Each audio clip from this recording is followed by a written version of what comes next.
dutahe cyane.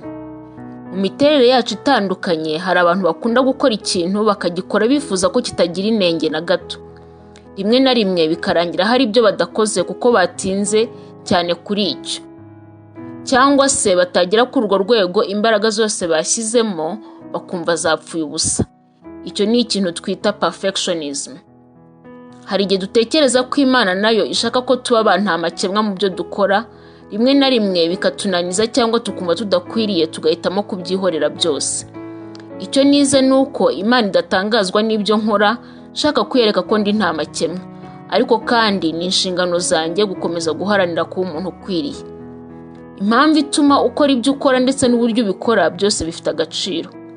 Umurimo unoze ni ingenzi mu buzima bwacu bwa buri munsi, ariko kandi kureka kugira icyo ukora kuko kitanoze ntacyo wazigera ubasha gukora.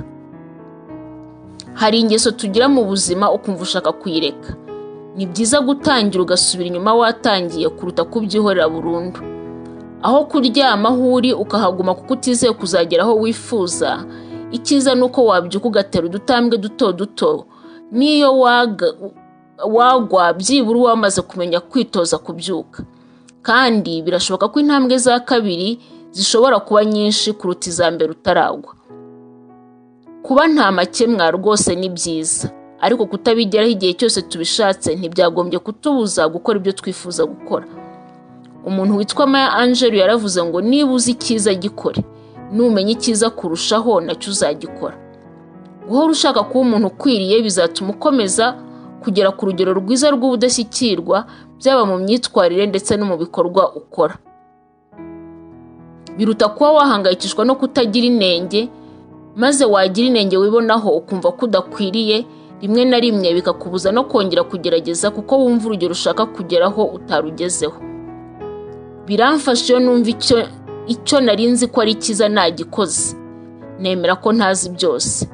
Gishobora kuba icyo nakoze kitujuje ubuziranenge kiramutse gipimwe n'uzi byinshi kundusha, ariko nk'uko nahisemo kudacogora kwiga, nimenya ibirenze ibyo nabyo nzabikora.